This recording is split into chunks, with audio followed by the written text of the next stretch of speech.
నమస్తే అమ్మ. నమస్తే అమ్మా. అమ్మ, అసలు కార్తీక పౌర్ణమి విశిష్టత ఏంటి? కార్తీక పౌర్ణమి అంటే అసలు ఈ నెలకి పేరు రావడానికి పూర్ణిమ నాడు చంద్రుడు కృత్తికా నక్షత్రాల్లో ఉండడం కారణమని చెప్పుకుంటాం. కనుక కృత్తికా నక్షత్రం యొక్క ప్రభావం, చంద్రుడి యొక్క ప్రభావం పరిపూర్ణంగా ఉండేటటువంటి రోజు కార్తీక పూర్ణిమ. కార్తీక పూర్ణిమ శరదృతువులో వస్తుంది. ఆశ్వయుజ పూర్ణిమ, కార్తీక పూర్ణిమ ఈ రెండు కూడా శరదృతువులో చాలా ప్రధానమైనవి, వెన్నెలకి ప్రాధాన్యం ఉండేటటువంటివి. కృష్ణుడు రాసలీలని నిర్వహించినటువంటిది కూడా కార్తీక పూర్ణిమ నాడే. రాసలీలకి ప్రాధాన్యం ఉన్నటువంటిది. అసలు గట్టిగా చెప్పాలంటే అదే ఆనాడే ఎందుకు దానికి అంత ప్రాధాన్యం ఉంది అంటే, రాసలీలలో ప్రధానమైనటువంటి పాత్ర వహించింది ఎవరయ్యా అంటే, రాసం అంటే నృత్యం అమ్మ. మనం అనుకున్నట్టు అక్రమ సంబంధాలకు సంబంధించిన రాసలీలలు, రాసక్రీడలు లాంటి అబద్ధాలు ఎప్పుడూ కూడా అశ్లీల పదాలు, అశ్లీలమైనటువంటి అర్థాలు తీసుకోవద్దు. రసమును కలిగించేటటువంటి నృత్యం రాసం. ఇప్పటికీ కూడా రాసు, గర్భ ఇట్లాంటివన్నీ మనకి గుజరాత్ ప్రాంతంలో నృత్యాలు, సామూహికంగా చేసే బృంద నృత్యాలు ఉన్నాయి ఇప్పుడు కూడా. అయితే రాసు ఎక్కువ వాడకంలో లేదు, గర్భ మొదలైనవన్నీ ఈనాటికి కూడా ఉన్నాయి కదా. ఇవన్నీ కూడా అనేక మంది గుండ్రగా ఉండి మధ్యలో ఒకళ్ళు ఇద్దరు ఉండి ఇటు అటు మారుతూ చేసే నృత్యాలకి ఇవన్నీ అటువంటి నృత్యాలు ఇవి. అటువంటి నృత్యంలో అత్యధికమైనటువంటి రసోత్పత్తి కలిగించేటటువంటి నృత్యం రాసం. అటువంటి రాసంలో ప్రధాన పాత్ర వహించినటువంటిది రాధ. రాధ కీర్తిద అనేటటువంటి ఆవిడ యొక్క కుమార్తెగా, వృషభానుడు కీర్తిదల కుమార్తెగా చెప్పబడుతుంది. కీర్తిద అంటే కృత్తికా నక్షత్రం, వృషభానుడు అంటే వృషభ రాశిలో ఉన్నటువంటి సూర్యుడు. ఈ రెండు కలిసి ఉన్నటువంటి రోజు కార్తీక పూర్ణిమ. అందుకు కార్తీక పూర్ణిమ రాశానికి ప్రసిద్ధి వహించినటువంటిది. ఇది ఇప్పుడు జరిగిందైతే కార్తీక పూర్ణిమ విశిష్టత. కార్తీక పూర్ణిమ నాడు దీన్నే త్రిపురీ పూర్ణిమ అని కూడా అంటారు. త్రిపురీ పూర్ణిమ అంటే త్రిపురాసుర సంహారం చేసి శివుడు విజయం పొందినటువంటి రోజు.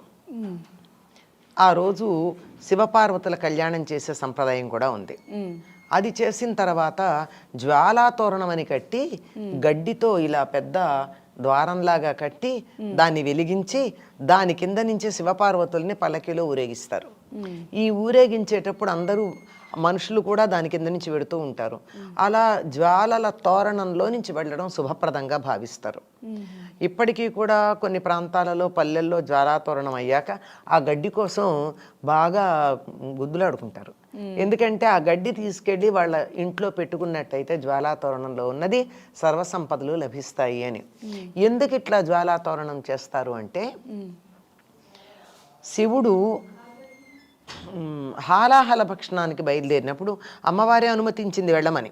బయలుదేరినప్పుడు తిరిగి విజయవంతంగా రావాలని, అలా వచ్చినట్టయితే ఇలా అగ్ని మధ్యనే ప్రవేశిస్తాను అని చెప్పి పార్వతీదేవి అగ్నిదేవుణ్ణి ప్రార్థించుకుందట.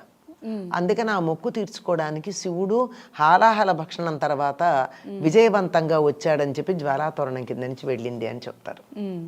ఇలా అనేకమైనటువంటి విశిష్టతలు కలిగినటువంటిది కార్తీక పూర్ణిమమ్మ.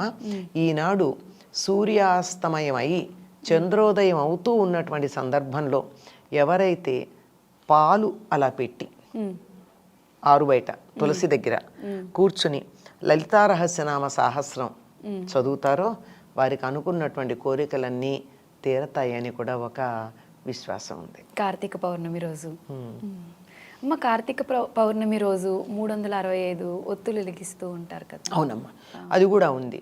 పూర్వకాలంలో మగవాళ్లే పూజ చేసేవారు, వాళ్ళే చెయ్యాలి కూడా. ఇప్పటికైనా వాళ్ళే చెయ్యాలమ్మా, వాళ్ళే చెయ్యాలి. పేరు ఎవరి పేరు చెప్తామమ్మా? మగవారి పేరే చెప్తారు కదా, వాళ్ళు కదా చెయ్యాలి. వాళ్ళు చేయలేకపోతే వాళ్ళ పక్షాన్ని మిగిలిన వాళ్ళు చేస్తారు. అలా చేసినప్పుడు ఆడవాళ్ళకి అనిపిస్తుంది, వాళ్ళంతా రోజు దీపం వెలిగించుకుంటున్నారు కదా, నేను వెలిగించుకోలేకపోతున్నాను అని. దానికోసం అని ఒకవేళ నిత్యం ఇంట్లో దీపం వెలిగించే వాళ్ళైనా ఒకవేళ ఒకరోజు మిస్ అవ్వచ్చు. అనేక కారణాలకు ఒక రోజు ఇంట్లో దీపం మనం వెలిగించలేం. ఏదో సూతకాలు వస్తాయి, ఎవరో ఒకళ్ళ నుంచి దీపం వెలిగించమంటాం. నా చేతులతో నేను వెలిగించుకోలేదు కదా. ఈనాటి న్యూక్లియర్ ఫ్యామిలీస్లో అయితే ఎవరు వచ్చి చేసేది కూడా లేదు, దేవుడి దగ్గర దీపమే ఉండదు. ఇటువంటివన్నీ చేసినటువంటి అపరాధాలన్నీ సరి చేసుకోవడం కోసం 365 ఒత్తులు వెలిగిస్తూ ఉంటారమ్మా. అయితే ఇంకా కొంతమంది 365 ఏమిటండి, పొద్దున ఒకటైనా వెలిగించేది, సాయంత్రం కూడా వెలిగిస్తాం కదా, పైగా 2 ఒత్తులు పెడతాం కదా, ఒకటి పెట్టాం కదా అని చెప్పి 730 వెలిగించే వాళ్ళు కూడా ఉన్నారు. 730 మరి రోజుకి 2 కింద. అలా అయితే 3 పూట్ల కూడా చేస్తారేమో, మధ్యాహ్నం కూడా కలిపి 3 పూట్ల చేసే వాళ్ళు కూడా ఉంటారు. మధ్యాహ్నం చేసేది ఉండదుగా, పొద్దున సాయంత్రం అంతే. అంటే పొద్దున వెలిగించిందే మధ్యాహ్నం దాకా నూనె వేసి ఉంచుతాం తప్ప మధ్యలో ఎప్పుడన్నా మనం చూడకపోతే కొండెక్కుతుందేమో కానీ మళ్ళీ వెలిగించటం ఉండదు, పొద్దునదే ఉంటుంది, కొనసాగుతుంది. కనుక ఈ విధంగా 725 ఒత్తులు వెలిగించే వాళ్ళు ఉంటారు. ఇది అయితే తులసి దగ్గర చేస్తూ ఉంటారు అవకాశం లేని వాళ్ళు. అవకాశం ఉన్నవాళ్ళు దేవాలయానికి వెళ్ళి చేస్తారు.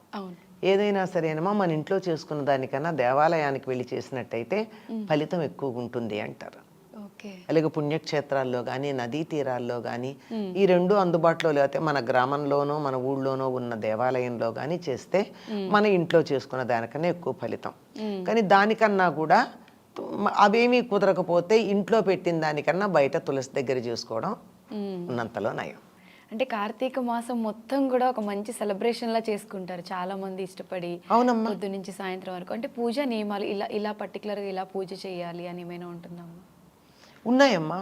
వీళ్ళ ఆ నియమాల్లోనే మీరు అన్నట్టు సెలబ్రేషన్ కూడా ఉంది. అన్ని నియమాలు చాలా ఉన్నాయి, ప్రతిదీ నియమం. స్నానానికి ఒక విధి ఉంది, దీపానికి ఒక విధి ఉంది, ప్రతిదానికి ఒక ప్రత్యేకమైనటువంటి పద్ధతి ఉంది. అన్నీ కలిపి చాలా పెద్ద విశేషాలే ఉన్నాయి.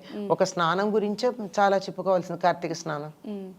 అమ్మ, కార్తీక మాసంలో ఎక్కువ దానాలు చేస్తూ ఉంటారు, అంటే కార్తీక మాసంలోనే ప్రత్యేకంగా దానాలు చేయడం గురించి ఏమైనా ఉందా? ఇది ఇంతమంది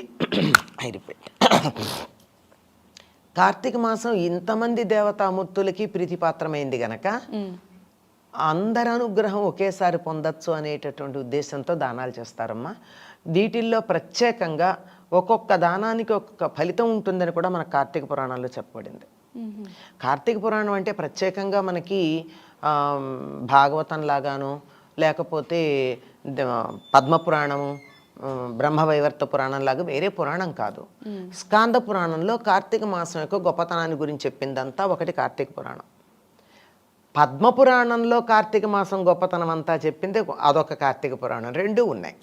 చిత్రం ఏమిటంటే స్కాంద పురాణంలో ఈ కార్తీక మాసం యొక్క విశిష్టత చెప్పిందంతా కూడా విష్ణుమూర్తి యొక్క గొప్పతనాన్ని గురించి చెప్పింది ఉంటుంది, విష్ణు పూజ తత్సంబంధం. అదే పద్మపురాణంలో చెప్పిందంతా శివుడి యొక్క ప్రాధాన్యం ఉంటుంది. ఇది ఎవరెవరికి చెప్పారు? కృష్ణుడు సాక్షాత్తు సత్యభామాదేవికి చెప్పాడు. కృష్ణుడు చెప్పినటువంటి కార్తీక మహాత్మ్యం అంతా శివ సంబంధం. స్కాంద పురాణంలో చెప్పిందంతా కూడా విష్ణు సంబంధంగా ఉంటాయి.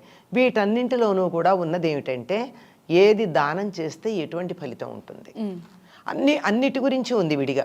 స్నానం యొక్క ఫలితం ఏమిటి, ఉపవాసం యొక్క ఫలితం ఏమిటి, అలా చెప్పిన దాంట్లో వాళ్ళు చెప్పేటటువంటివి ఏమిటంటే అన్నదానం చాలా ప్రధానమైంది. అన్నదానాన్ని మించిన దానం లోకంలో లేదు. ఏదైనా సరే ఒక దానం చేస్తే ఇంకొంచెం ఇస్తే బాగుండు అనుకుంటారు, 100 రూపాయలు ఇస్తే 200 ఇవ్వకూడదా అనుకుంటారు.